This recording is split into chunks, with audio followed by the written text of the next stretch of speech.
तो मेरे प्यारे बच्चों, अब हम ये देखेंगे कि जो कोवैलेंट कंपाउंड्स क्या होते हैं। कोवैलेंट कंपाउंड्स होता है, बिल्कुल आसानी से समझिए, बहुत प्यार से समझ में आ जाए। तो कहते ना, जो कोवैलेंट कंपाउंड होता है, covalent compounds formed by sharing of electron between two atoms। मेरे बच्चों, कोवैलेंट कंपाउंड्स क्या होता है कि जब दो एटम्स के बीच में अगर हम इलेक्ट्रॉन की शेयरिंग कर देते हैं तो बच्चों कोवैलेंट कंपाउंड। क्लियर है? पहले इतना समझ में आ गया, कोई दिक्कत नहीं कोई। तो मेरे बच्चों, तो इसको समझेंगे, बना करके देखेंगे। तो जो सबसे पहली बात है इसमें बनाना सीखने की, दो एटम्स के बीच में शेयरिंग कैसे करेगा उसको सीखना है आपको। और आप अगर उसे सीख लेते हैं तो बहुत ही आसानी से मुझे समझ में आ जाएगी कि शेयरिंग कैसे करें। तो मेरे बच्चों, डरने का नहीं, एक एक चीजें समझ में आने वाला है, आपको कोई समस्या नहीं। तो जो सबसे पहले फॉर्मेशन बनाते हैं, फॉर्मेशन ऑफ बेटा Cl2 का देख लेते हैं। देखो Cl2 मतलब जो क्लोरीन है वो कितनी बार है? 2 बार है। तो आइए पहले इसको समझते हैं। अब इसके इलेक्ट्रॉनिक कन्फिगरेशन करेंगे। क्या करेंगे? इसका इलेक्ट्रॉनिक कन्फिगरेशन करेंगे। जो अब यहाँ पे जैसे आपने देखा बेटा, जो सबसे पहले जो क्लोरीन है, क्लोरीन का एटॉमिक नंबर कितना होता है? तो क्लोरीन का बेटा एटॉमिक नंबर 17 होता है।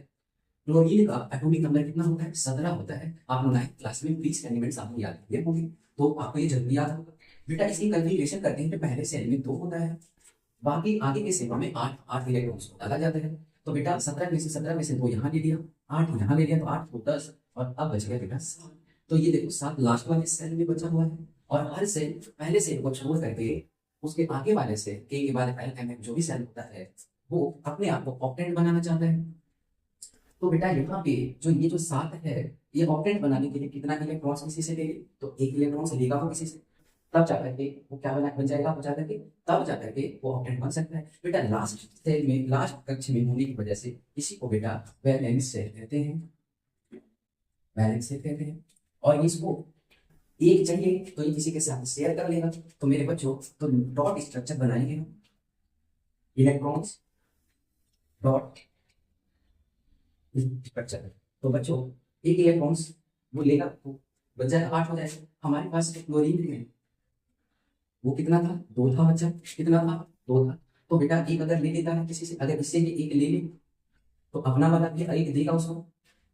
तो थोड़ा सा दूर में करके ऐसे या कांटा से आप ऐसे दिखा सकते हैं।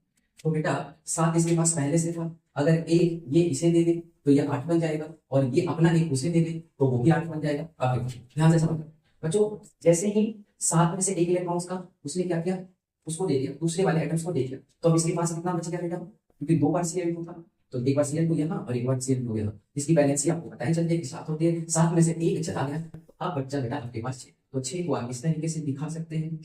तो बेटा देखो 6 इसके पास में हो गए, 6 इस क्लोरीन ने इसको 1 दे दिया, तो इसका मतलब 6 भैया यहाँ पे भी हो गया। अब यहाँ ध्यान से देखो, एक इसने इसके साथ शेयर कर दिया, इसने इसके साथ शेयर कर दिया, इसके साथ शेयर कर दिया, इसने इसके साथ, इसने। तो अब क्या करेगा? 2 तो 4 तो 6। अब जैसे ही शेयर करता है तो ये बना देता है अपना ऑक्टेंट। और वैसे ही जब शेयर किया तो कहने का भाई मैं भी तो बनाऊंगा, तो ये इसके साथ बना देता है। तो इसने कितने इलेक्ट्रॉन्स की शेयरिंग करी? एक इलेक्ट्रॉन्स। कितने इलेक्ट्रॉन्स की शेयरिंग करी? एक इलेक्ट्रॉन्स की। तो मेरे बच्चों देखो 2 तो 4 तो 6 और 2 ये भी गया तो ये भी 8 हो गया, 2 तो 4 तो 6 और 2 ये भी गया तो ये भी 8 हो गया। तो ऑक्टेंट हो गया, आपने से पूरा कर लिया। लेकिन शेयरिंग कितने इलेक्ट्रॉन्स की करेगी? तो 1 इलेक्ट्रॉन्स। कितने इलेक्ट्रॉन्स की? 1 इलेक्ट्रॉन्स की। तो जब कोई एटम एक ही इलेक्ट्रॉन्स का शेयरिंग करता है तो बेटा उसको हम इस तरीके से दिखाते हैं कि भैया ये। अब जैसे ही आपने ये दिखाया तो ये क्या है? तो ये बॉन्ड्स को दिखा। तो बेटा इसी को बोला जाता है कोवैलेंट बॉन्ड्स। क्या बोला जाता है बेटा इसको? Covalent bond. क्या बोला जाता है? Covalent bond. बेटा इससे जो नई चीजें बन के आएगी, जैसे नई चीजें जो इनकी शेयरिंग से बनी, तो बेटा वो क्या बन गया है बेटा? तो हो गया Cl2। तो ये क्या बना सर? तो इससे जो बन करके ये आया उसको कोवैलेंट कंपाउंड। अब आपको ये भी समझ में आ गया कि जब एक इलेक्ट्रॉन की शेयरिंग होती है तो वो सिंगल बॉन्ड होता है। अगर 2 इलेक्ट्रॉन्स की शेयरिंग होती तो वो डबल बॉन्ड बनता, और तीन इलेक्ट्रॉन की शेयरिंग अगर होती तो वो ट्रिपल बॉन्ड बन जाता, और 4 इलेक्ट्रॉन की अगर शेयरिंग होती तो वो टेट्रा कोवैलेंट हो जाता। यानी टेट्रावैलेंसी होता है जो कार्बन करता है। तो उम्मीद है बच्चों आपको ये भी समझ में आ गया, यहाँ तक कि किसी को कोई दिक्कत नहीं हुई। तो इनके इनके बीच में बेटा कैसा बॉन्ड है, तो सिंगल बॉन्ड। तो बेटा बॉन्ड्स कितने तरीके के होते हैं, तो थोड़ा सा वही बात करूं, अगर एक इलेक्ट्रॉन की शेयरिंग करता है तो वो सिंगल बॉन्ड कहलाता है। तो जब सिंगल बॉन्ड कहलाता है तो आप देख सकते हो सिंगल बॉन्ड कोवैलेंट। तो सिंगल के साथ बना है, तो आप देख सकते हो ये सिंगल कोवैलेंट बॉन्ड। कैसा बॉन्ड है, single covalent bond, single covalent bond. और इसीलिए सिंगल कोवैलेंट बॉन्ड से जो ये नया बॉन्ड बनाया है तो उसको भी कह सकते हो single single single covalent compound, single covalent compound, single covalent compound. उम्मीद है बच्चों ये भी समझ में आ रहा है। चलो एक और एग्जांपल से लेके समझते हैं, आपको वहां पे बिल्कुल और अच्छे से क्लियर हो जाएगा। अच्छा ये शेयरिंग ऐसे होती है, हाँ अच्छा शेयरिंग। और ये इलेक्ट्रॉन डॉट स्ट्रक्चर है जो पेपर में पूछा जाता है, वो एग्जाम्पल इस